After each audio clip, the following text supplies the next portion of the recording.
Hello everyone and welcome to the Green Man channel. Hope you're doing good and well. So it's time for a new album review this Saturday and I'm talking about the 7th studio album from the technical death metal band Inferi.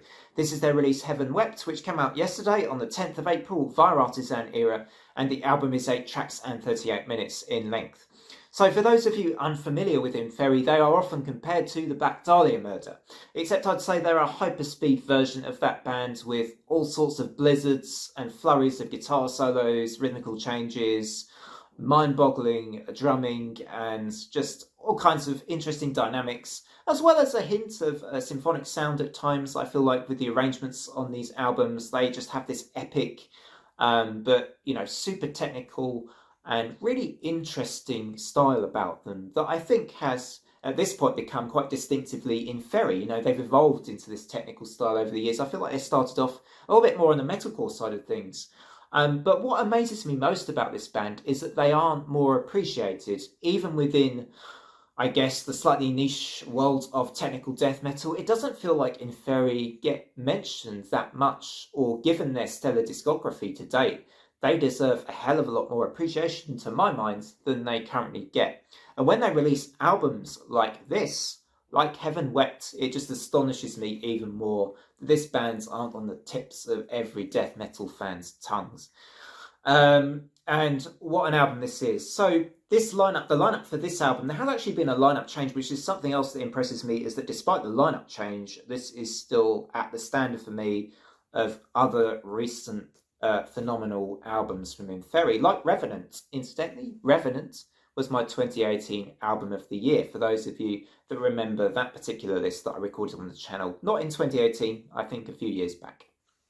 So anyway, let's go back into the lineup again. So you've got Stevie Boisier on vocals, you've got Malcolm Pugh on vocals and guitars, also on bass and other arrangements on this record as well. You've also got Sanjay Kumar on guitars, and completing the lineup, at least for the recording of this album, Spencer Moore on the drums, but I understand he's now gone to Arcspire, another band with a release yesterday, which I might just be talking about soon as well.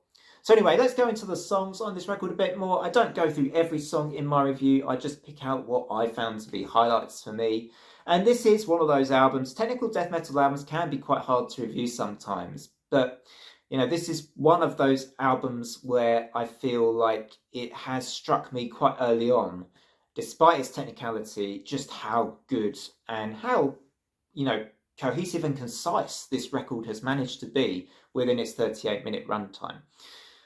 So let's go into the songs. As I say, The Rapture of Dead Light was the album of opener, and I feel like something that the vocalists, both Stevie Boisier and Malcolm Pugh, do really well here is their switch ups, because one of them I feel sings more lower range guttural vocals, the other sings slightly higher range screams, so you kind of have good alternations there between the two of them, which I really dig.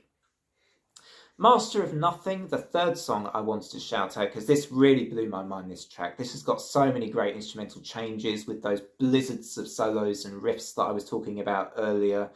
This will make a guitarist drool both in delight and envy at the sheer musicianship on display in a track like Master of Nothing.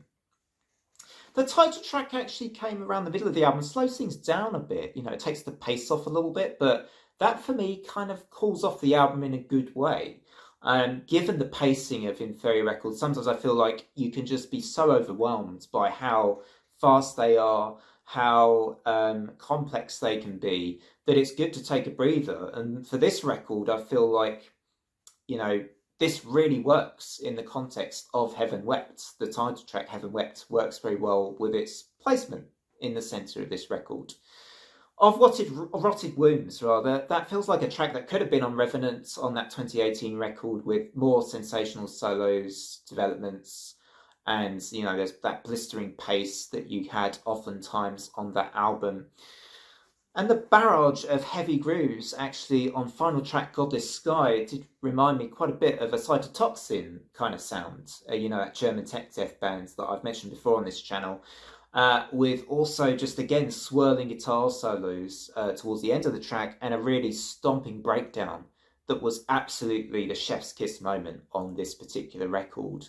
And as I always say in these reviews, particularly in reviews where, these albums are getting very, very high scores from me, it's normally because not only do they start the album well, and does the album continue well, but it has to finish well. And boy, does that last track finish well. I mean, this album reminds me of how I felt after the Worm record, which you might remember got the first 10 out of 10 of the year. Well,